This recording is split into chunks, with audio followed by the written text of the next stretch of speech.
right swing, he gets the kills. He tries to get the upper hand against his opponent, and he almost got an ace to clutch that one.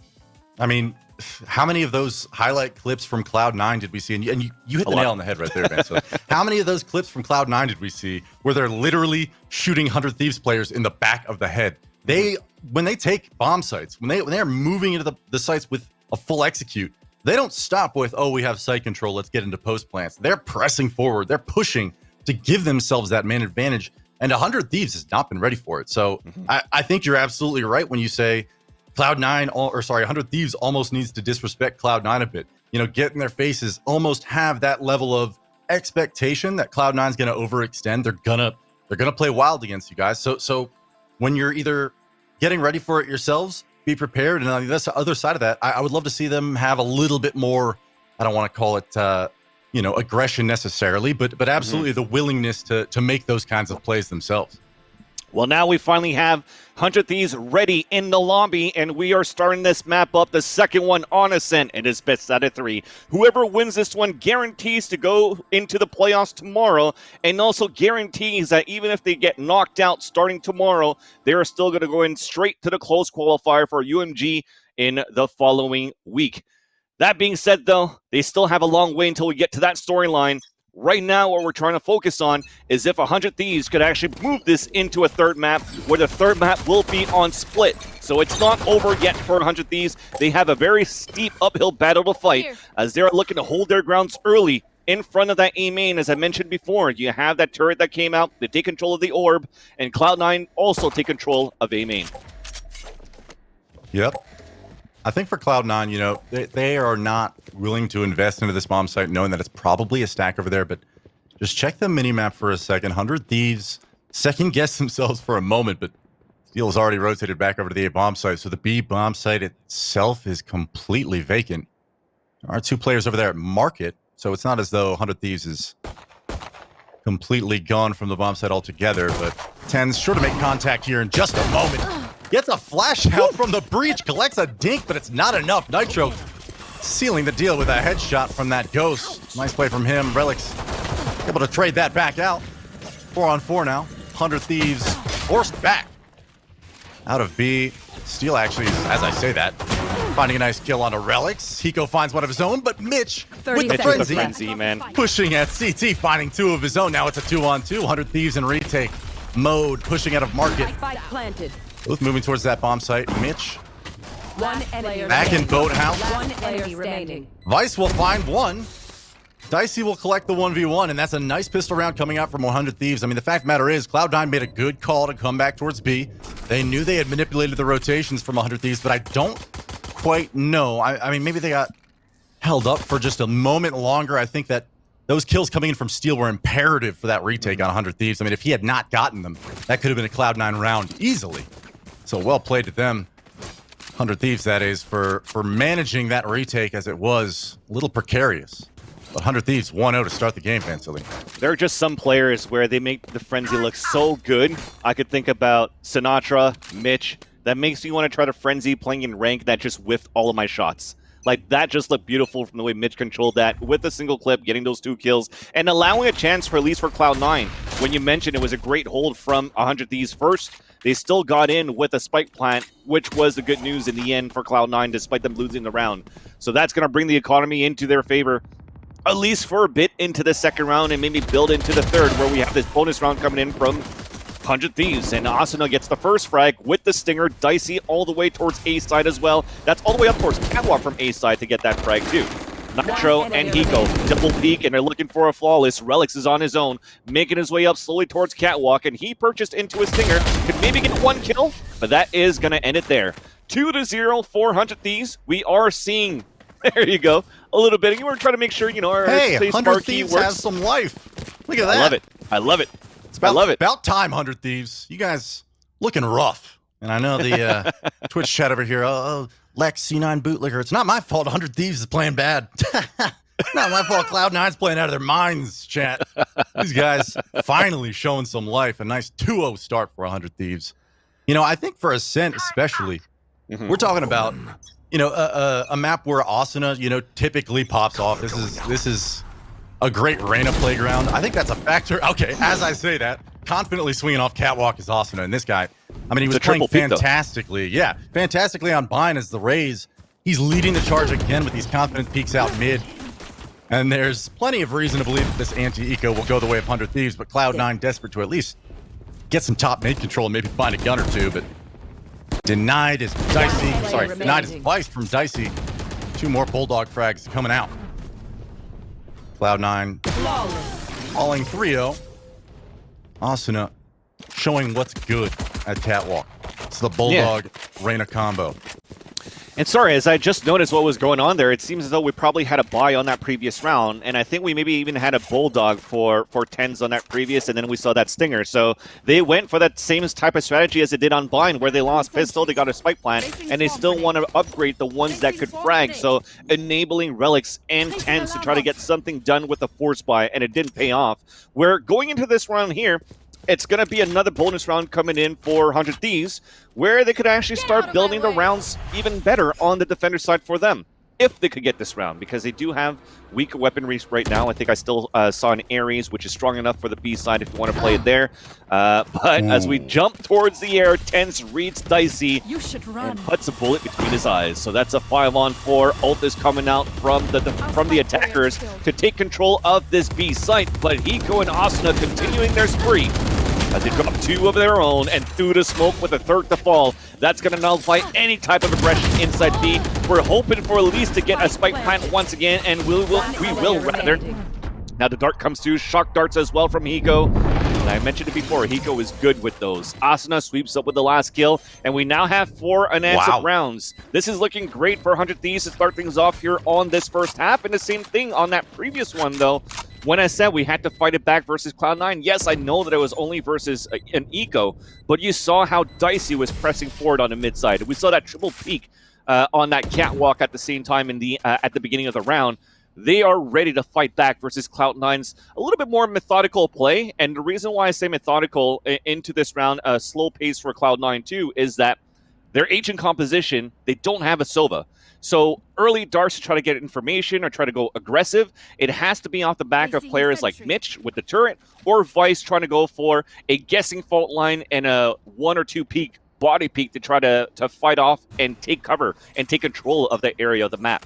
If it's not for that, then they don't really have map control at all. Beautiful job from 100 Thieves. Man, pushing into the bomb site, collecting kills through smoke. 10's even entries again for his team, but finally, 100 Thieves is answering. I mean, if you're able in that situation to collect a trade frag, you take it, right? And 100 Thieves finally converting on that. Hiko has been playing so well in this map. I mean, there was a whole lot of Twitch chat and hate going towards Hiko, and I gotta tell you, so far, the controlled play out of 100 Thieves, both on the retakes, we're talking about the recon darts, the shock darts, moving onto the bomb site. On that retake in the previous round, 100 Thieves is looking so much more crisp on the defensive side in comparison to the last map. And I think Cloud9 is a little stunned by the fact that, you know, finally Tenz is getting challenged and he's losing some of these gunfights. You know, Dicey is somebody who I mentioned earlier in the when we were talking about Bind, just not really having the opportunities to light the scoreboard up with the operator, but yep, here he is with 3 on the round, and everything is going right for 100 Thieves right now. This is what we talked about. For Cloud9, this is what I'm a little concerned about, is that, okay, so they're relying a lot on Tenz to find the first bloods. You know, he's moving into A main, B main, wherever it is on the map, and is usually the point of contact. And, you know, he had a nice kill at a Dicey on that B hit. They had the B bomb site in the previous round, but I think that same control, that same level of aggression can come out from 100 Thieves successfully, and I think it just takes a little bit of good luck and a little bit of confidence coming out from 100 Thieves, and Dicey finally showing it. Asuna showing it again. Things are looking good for 100 Thieves once that pistol went their way. 5-0 Look at now. default though, Lex. It's again the same 3 people at the beginning of the round towards A to watch that first. Then you have Relics that's watching B main. Then you have Tenz that's at the mid side. And so far, 100 Thieves, they know this. So they fought back towards the A main. They win that battle. Relics even died on a 1 versus 1 towards B main too. So they don't really have to force any rotations out from 100 Thieves. They don't really have to be guessing right now. They're playing right to the counter-stratting Cloud9's default, and they're playing it quite well, and it's just a fight back to that position. And there's mid side, they're trying to go for a split. Now it's even up on the 3 versus 3. but there's not much more happening from Cloud9 yet. Yes, they have mid and B main control. They could get into B if they want to, but you still have... Actually, yeah, they have 3 ults to work with too, so things are looking actually good for Cloud9 after all, despite the trades that happen early in their positions that are given away. Yeah, impressed so far with their ability to at least get on the bomb site. Not a full buy, as previously mentioned, so the fact they've already got 2 kills in this round, they're going to get a bomb plan out of it. Cloud9 already 30 seconds left. Already in a good position to win, despite the odds against them. Say, I mean, they have shock a breach darts. ult. Yeah, they have a raise ult, and as long as you don't get, you know, befallen to shock darts, it's definitely a commanding position. Relics over here at B main. This is such a dangerous angle. I mean, having to push him off of this, and yeah, the flank will come in. Such a dangerous angle, no matter which way you're coming from, especially when he has that operator in hand. Steel knows he's gonna have to challenge, and he does collect a headshot. That's his second after dropping 10s, and suddenly, this is very much a 100 Thieves round. Steel dominating. 3 beautiful retake frags coming in from the killjoy of 100 Thieves, and now Cloud9, this conversation goes from being, oh, 100 Thieves is looking good and playing above what they were on Bind, to Cloud9. Do you have anything that we haven't seen yet in regards to a way to crack this 100 Thieves defense? You know, even the free kills that they're getting on their gun rounds, right? I say free, but, you know, they found an easy kill over there at B main, just by virtue of the fact that it was a whiff kill, I think, from Dicey. You know, you're going to get some fortune like that occasionally when you're playing Valorant, but 100 Thieves is coming up aces right now, and I gotta hand it to them. The fact that they were able to win that round despite losing an operator, having a breach and a raise ult. I mean, the odds were against them at that point. So yeah, 6-0. It's looking scary for Cloud9 in their attack half, but a lot of Valorant left to play. Thankfully for them, though, Cloud9 were also on an eco. So for Cloud9's perspective, to still be able to get a spike plan, true, also getting 3 kills out of that, it's still quite good for them to, you know, it's still 6 rounds won in a row for 100 Thieves, which the economy is still quite healthy for the defender side. But to still be able to dispatch them from their positions only working with pistols, it's still good news for them. Absolutely. Taking their time is Cloud9 over at A main. And I believe a Roomba was dropped over there towards the B side of the map, so a little bit of map presence coming out there. I believe that was Relics. But the A hit will come out from Cloud9 here in just a moment. They being 100 Thieves, know that Cloud9 is poised to come out here, so the rotators are already here for 100 Thieves. Albeit not completely into the bomb site. The A push comes out. Dicey finds the first on a Shinobi. 4 members of Cloud9 now on A bomb site. Will be putting down the spike. Spike planted. 100 Thieves in full retake mode, man, Tilly. Yeah. Even at this point, it's only now that you see Steel rotating back to the A side, because he was still expecting Relics to actually get into the site. But Relics finally are into B for a lurk, but they finally push in as a team towards his A main. This might be it for Cloud9. It's like, okay, well, these splits don't work. Let's just work as a team. And they overtake the site now that they're dispatching 100 Thieves. We do have a big flame from Asuna, though. He's able to put one out. The turret comes out as well, but Steel's on low HP. Now Asuna is just going to try to make this expensive. He's already on the site. He's actually... I thought he was sticking it. He was sticking but it. He was. I didn't see the bar come out, though, so that's why. But then Relics came out to get the kill. So I think he tapped to maybe try to push him out, I'm assuming. But nonetheless, it's still a round coming in for Cloud9 where, you know, they changed their pace. They just walked in as a site. They pushed in as a site.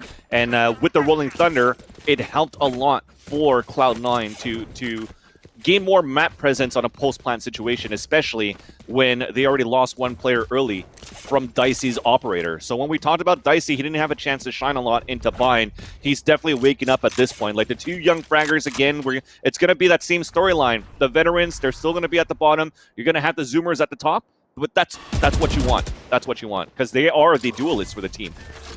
And clearly, I mean, neither of these players is new to playing Cloud9. They've played with them on other rosters, so they're playing with full confidence right now. And like you mentioned, you love to see it from 100 Thieves. Tens, though, waking up a bit in this map, finding the first frag for his team over there towards B main. You know, as far as Ascent goes, you know, they've worked this slow default several different times, and it hasn't panned out very well for Cloud9, if only because their entries were getting traded out relatively well. But they opted in that last round to move towards a 5-man hit at the A-bomb site. And Tens has an operator battle with Dicey, and all they see is elbows. No tags, no damage, but elbows too a pointy. near miss from both. That's right. would not shoot with operator. That said, a 3-2 cat split coming out towards A from Cloud9. And Relic's about to make contact over here with Tens towards Garden, but not quite yet. Steel, can he collect? Tens finds one with the shorty, but Nitro trades it back out, and the Killjoy will force Cloud9 to retreat. This is great. And set up again for another re-hit at A. There's 20 seconds left on the clock, so 100 Thieves knows the play must come towards A. Should run. And we're about to see a dogfight over here, Vansili. Yeah. And because they know it's happening towards A side because Dicey's flanking at B. He even takes down Relics. A big fragger, 10 seconds left on the clock. But they're holding their grounds here as the opening was still towards the back of the rafters. Hiko goes to work, even just jumps into it for the detain for the hell of it. And that is how you hold the site there. And, you know, the way that you hold it, you just had to be landing your shots because you were expecting a 4-man push coming out of that Killjoy ult. So you have to be quicker on the draw. Have the reaction time necessary because you don't have any utilities to try to counter back. Because if you're moving anywhere else within that site, you're going to get detained by the ultimate lockdown that was left behind by Mitch. And when we talk about Mitch's lockdown, I still have to give it for Steel too. Despite him dying towards that garden side, they had 2 players there with him and also Nitro just to make sure that it's going to go off, just to waste a lot of time here for Cloud9, for them to try to execute into the site, and that allowed the moment for Dicey to go for that backstab too. So that was beautiful for 100 Thieves, big hold, and now it's just going to be 100 Thieves continuing to move forward as we have the eco for Cloud9, and still pressing forward are the defenders on the A side, getting the wins on these 1 versus 1s. And now you're just going to try to get into the site with the last 3 players. Long range from Hiko, fully blinded. Relics gets the kill with this, with the Frenzy. But he's not able to pick up the rifle because it's too far left behind towards that spawn. He doesn't know if there's anybody there or not. Steel's playing as passive as possible. This is perfect. And now you only have 1 more to go. And he's going to drop towards that B main, courtesy of Nitro. And 100 Thieves are looking very strong on this defender side. I'm really liking their B holds right now. I mean, Steel showing so much discipline on a lot of these rounds to just stay alive, to give up, concede a little bit of ground, wait for the rotator. I mean, he's only 5-4, but I'm giving him praise because of what he seems to be doing on these retakes for 100 Thieves, or at least preventing the bomb plant and the entrance under the bomb site from Cloud9. It largely has to do with the Killjoy kit coming out from Steel. So he's playing that magnificently. And I think, you know, when we're talking about the beautiful young fraggers of Asuna and Dicey being able to set their team up in 5-on-4s, 5-on-3s, they're getting that now for 100 Thieves. And, you know, I described the bind play from Cloud9 as masterful, and a vice pick early on in this round from Asuna is already going to set Cloud9 back in a huge way in this round. Losing their breach right out the bat's never good, but they don't have teleporters to work with, Cloud9, and that's what I was going to say about the difference now between their mid-game here versus bind is that the rotates for 100 Thieves were always lagging behind, right? Yeah. You know, Cloud9 was able to manipulate the rotates often, and then instead here, 100 Thieves is getting correct reads until now and rotating appropriately. And as I say that, the caster curse is there. 100 Thieves has rotated 4 players towards A in a gamble because of a misread. And now I was going to give them praise to this. Oh, this is so good. They're so committed to it. Look at this. The cloud burst at the alarm bots. They could just walk through. They're going to get caught off guard on the rotation back. Look at this. Asuna doesn't see it coming. Tens gets the first kill. Now they get to split into B. Steel has to come up huge in the back of the boathouse because that's where they're closing in. And this is going to be a GLHF from the boathouse. He does have a nanostorm that he can pop out so he could focus on the right side of the map. But a nanostorm from Mitch comes back in return. He's burning down and he's going to stay in the corner. He does get the first headshot, gets paranoid, but he is wasting precious time here for Cloud9 to allow his teammates to rotate back. Dicey does get the off kill onto Tens. He's narrowing him down the defense. Finally, he dies. There's only 10 seconds left, and only now do we get the spike plan to come down. A 3 versus 2, a paranoia inside the site, but we have not committed inside yet because we don't know where the 2 players are. We know at least 1 has been planted. 1 is the planner, and Mitch is at the staircase. But now we're closing in. A dark cover to come out on the staircase side so that Dicey could try to see if he can get a pick here on the sidewalk. So the dark, they will not see them so far as they're hiding inside the dark cover. Hiko looking to go head-to-head versus Mitch inside.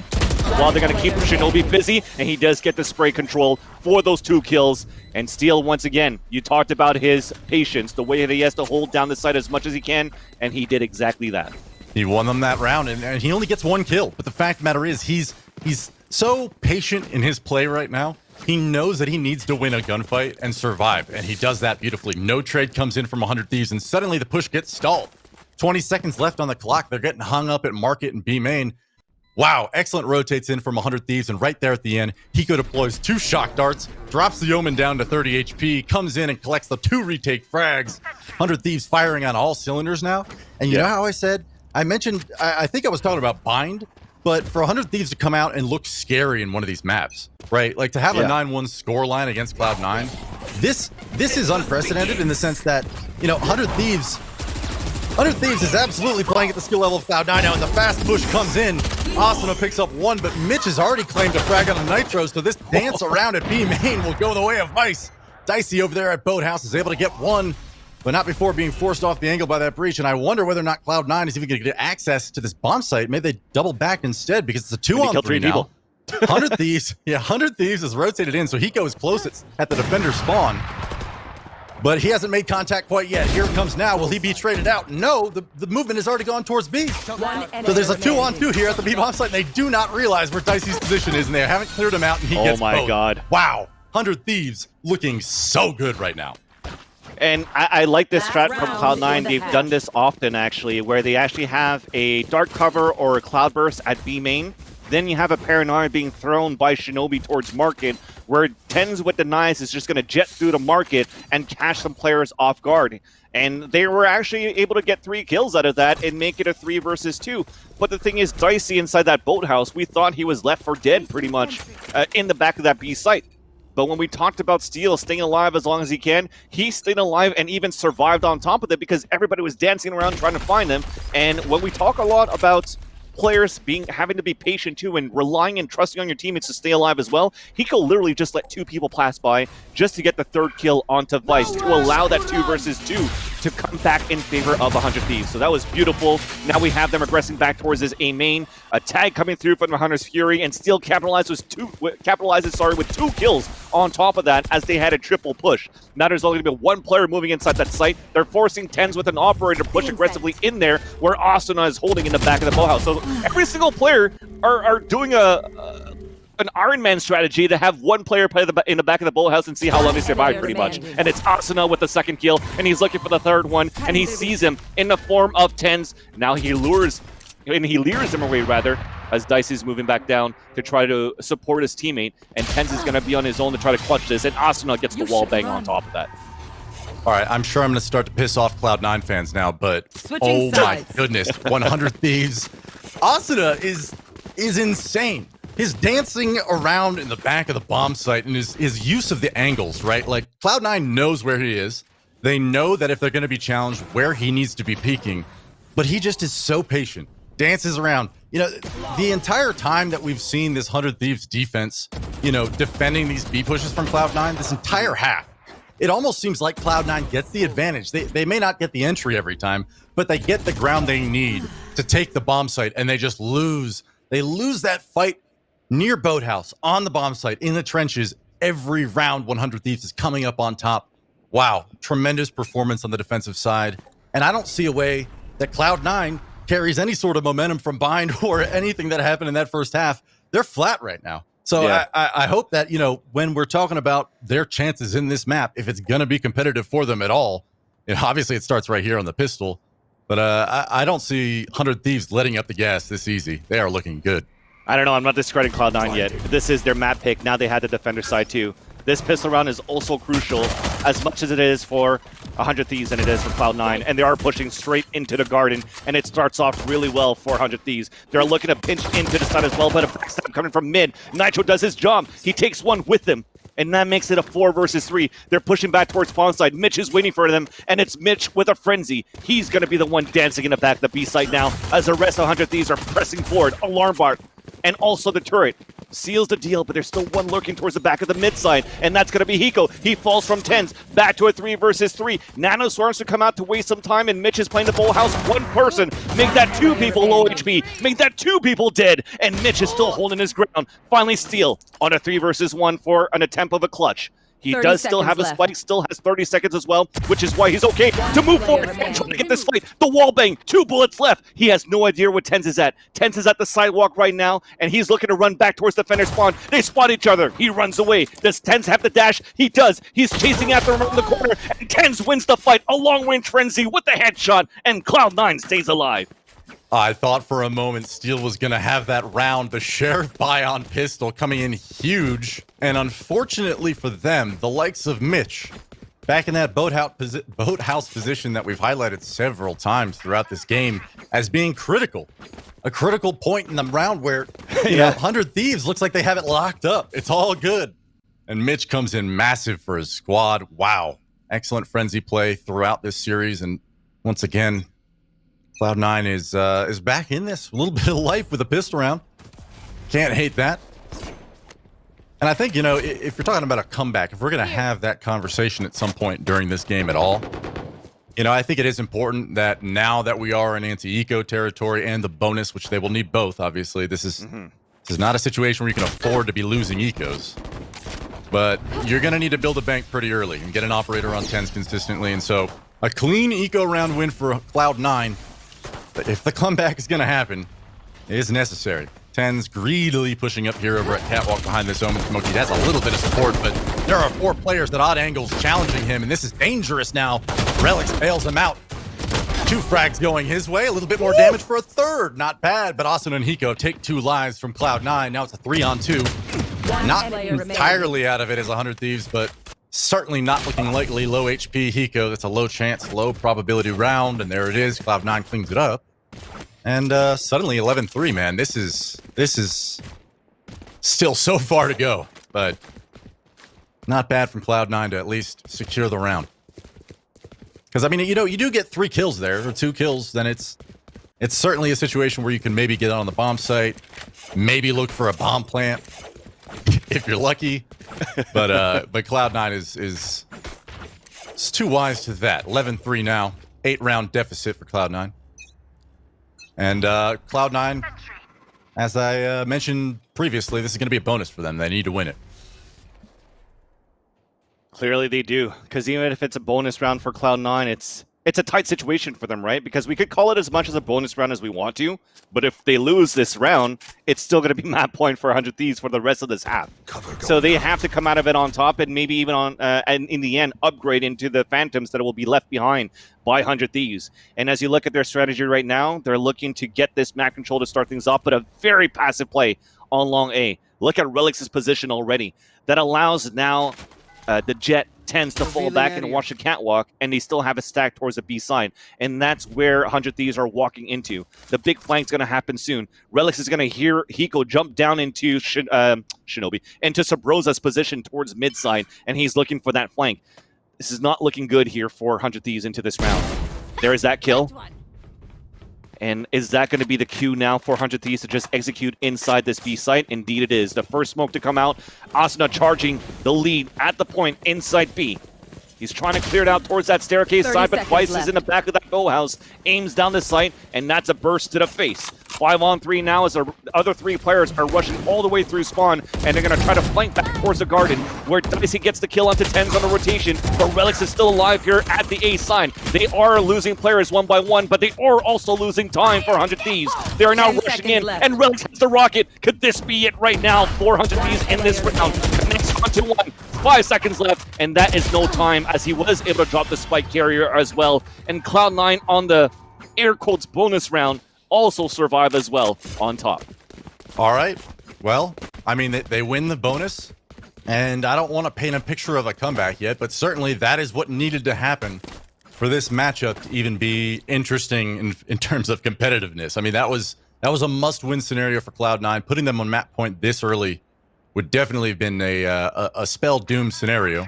But 100 Thieves opting to spend a little bit into this round, get a little bit of light armor, some pistols, hope to keep the economy of Cloud9 low because, you know, if they are going to bonus, they are going to buy into the next round. 3 kills there means Cloud9's economy isn't exactly looking that great, especially if they lose here. So the knives get brought out by Dicey on 100 Thieves, and he will fall immediately to 10s over there at that wine position. So A main hotly contested. 100 Thieves yielding now. 10s presses forward, finds one on a steal. And although, like I said, this is a light buy coming out from 100 Thieves. This is Player standing. very nearly an eco. Flawless. And Tens eats them all up. 4 beautiful eco kills going his way. But 11-5. Suddenly we got a ball game, Vanzilli. Yeah. Even though they lost the knives for 100 Thieves, at least that's the information. There's going to be time to time where Cloud9 wants to play as aggressive rather, that we saw, for example, Envy play towards the A main, having somebody playing towards that wine area.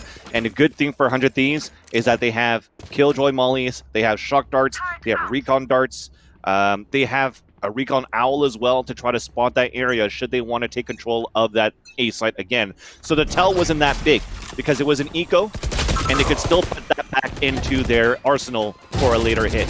And speaking about a different type of strat here for Cloud9, it's them pushing forward towards his B main, where it seems as though it was read by 100 Thieves. They were expecting them to play all the way back towards that shed, and they got a couple of trades and even the upper hand in the end. So a 2-man advantage for the attacker side as they're pulling back here towards the A site versus a full utility spread across the entrance of the A side from Mitch. And it's going to be him and Relics that will have to try to keep this dream for Cloud9 to remain in this game. And you could see how 100 Thieves, they know this in their favor. They're just booking it right now. I mean, that is what we're talking about, right? This is Cloud9's chance to stay in this game. And, man, that was a little greedy of Mitch to be walking off catwalk when you already lost the B main aggression. But that's how it goes down. 2 kills go quickly the way of 100 Thieves, and a third shortly follow. And now 100 Thieves has a free A bomb site. Mitch does challenge after all. I wasn't sure whether he was going to opt to save there, but he peeked out. Got his head ripped off for his trouble. And now Relic's in a 1v4. I don't see him going for this. And if he can keep the gun, if he can keep the weapon into the next round, you know, that wouldn't be bad. But I think it is also important. You know, you're thinking about like maybe building an ultimate. Maybe you want to, you know, cheesy kill here or there on the exit, but a little bit of a risk to press any further than he is now. So he'll opt to retreat, save the weapon, hope for the best on the next one. This is looking all 100 Thieves. You know, we saw a little bit of daylight in the last couple rounds for Cloud9, just in the sense that they have some rounds on the board finally. But, you know, 100 Thieves, I rightly so thought that, you know, Bind was going to go the way of Cloud9, but I was so wrong on 100 Thieves' preparedness for Ascent. I really am taken aback by their ability to just dumpster Cloud9 right now. This is a this is a pretty serious scoreline at 12-5 to say the very least, Vanzilli. Yeah, I must say, like, I mean, they got what, a 13-2 scoreline versus LG yesterday, and not to discredit LG, but when you're looking at Cloud9, how good they've been in the past on Ascent, you think it was going to be something that sways in favor of a top 3 team in North America versus LG that are still trying to find their footing and getting that experience right now playing versus tier 1 teams in its first strike qualifier. They also won versus Dignitas too, but they also lost fairly like by a huge margin versus TSM, and also lost to Moon Raccoons. So when you're losing a map like this to Moon Raccoons, who, you know, at this point are still looking for an org, you're starting to feel comfortable as Cloud9 into your map pick, playing into this map of Ascent. But 100 Thieves, as you mentioned here, Lex, they're definitely impressing me as well. So Tens, I mean, as far as like being a scary team goes, Vanzilli, like this is 100 Thieves playing. You know, obviously the scoreline is reflecting that they're dominating, but the individual plays and the skill that we're seeing out of 100 Thieves across the board, is nothing but good news. The fact that we're seeing Steel, who only I would say like relatively recently transitioned to Valorant, performing the way he is, impressive. Tens with huge kills over B main and a third pressing forward. He is unstoppable when he has these knives out at times, and there it is on firm display. And Mitch cleans it up. 12-6. Cloud9 showing signs of hope. A heartbeat is still there. 12-6. That's still a deficit. But an excellent play coming out from Tens. We saw the updraft collecting 2 nice frags. that was beautiful. And it was almost greed. It was almost an overstep at B main, but catches, I believe that is this Dicey, getting caught off guard. And wow, what a play from Tens, man. But you see what it is. That's why. Exactly. It was basically a triple strategy for the retake. Cloud9 has it wasn't a luck play. They actually set that up. Yeah. So not only did we get 2 flashpoints going inside the B main from Vice, we also had paint shells being thrown from Relics in the front of that site, so that whenever you do have Tens updrafting, he could focus towards that B main entrance, while his two other teammates could focus on damaged players if you have more towards the B main that already slipped through at the beginning when Tens was able to updraft twice. So he gets 2 kills with the knives on blinded players. He dashes forward to a third player that gets blinded by his second flashpoint, and on top of that, breaks the ultimate. That's, you know, from an ultimate being thrown there at the B main that they're definitely going to try to rush into that B site, right? So it was just well done for Cloud9 to adapt to it right away. What do you usually see other players do, especially with an ultimate that's actually placed up there on the top of the boxes? I think it's also to avoid being spammed by let's say an Odin or a Guardian or a Sheriff. So I think from that position, it also opens a gap towards the back of the boathouse. So a lot of the players usually would fall back into the B site, play into the back, and then just hold their ground, hold the line as much as they can, and then fight versus their opponents who are pushing into the area. But Cloud9 decides to do the opposite. They're pressing back versus 100 Thieves from that strategy that we saw, and it was just beautiful to watch. So, like I said, it's Cloud9 here on the defender side. It's not over yet. If you're looking at how this half has been played on this first half versus the second half, so far it's been pretty similar.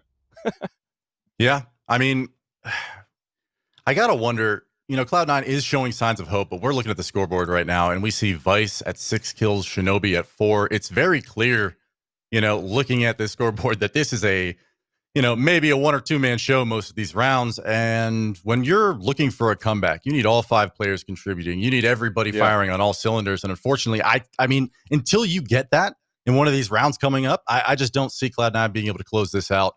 And, you know, I hate to throw so much shade at those 2 players, but the fact of the matter is, like, if you're not contributing on the scoreboard, if you're not fragging, if you're not playing, you know, a high level of Valorant in a scenario like this, like, I just don't see Cloud9, you know, breathing much more life into this half, but anything is possible. Yeah, anything is possible. Exactly. Anything is possible. I'm on a boat.